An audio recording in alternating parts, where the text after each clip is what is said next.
Voilà, ça c'est l'œuvre en hommage aux martyrs de Gaza. Et ce qui est étonnant, c'est qu'il y a des artistes de mes amis qui me disaient un artiste, il faut qu'il soit, comment dire, indépendant et il ne faut pas qu'il se mêle de politique. Et moi je dis, je suis désolé, l'artiste est témoin de son temps, il faut qu'il s'engage, qu'il dise ce qui se passe. Et je prends l'exemple de Picasso. Moi, c'est grâce à lui que j'ai connu l'œuvre de Guernica, le massacre de Guernica fait par Picasso. Sans Picasso, jamais je saurais ce qui s'est passé à Guernica.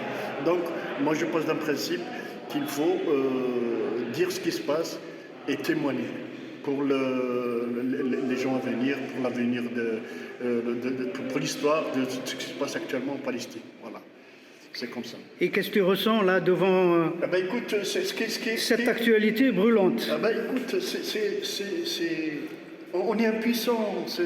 Moi, je prends chaque fois, je pense à la fable de La Fontaine, où il dit la raison du plus fort est toujours la meilleure. Et c'est exactement ce qui se passe actuellement.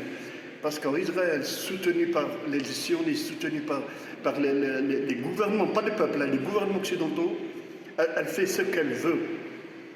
Elle ne fait même pas cas des résolutions internationales, ni de l'ONU, ni du côté humain. On prend seulement le côté humain. Il y a des enfants qui meurent et ils s'en foutent royalement.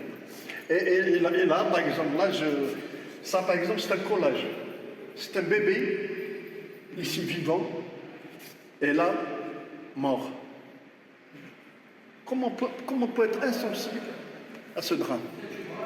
Même j'ai vu des artistes, je suis désolé, quand je vois des artistes juifs qui soutiennent Israël. Moi je comprends que les gens peuvent soutenir Israël, leur pays, c'est bien. Mais là, c'est même pas le pays, c'est un massacre, c'est un génocide.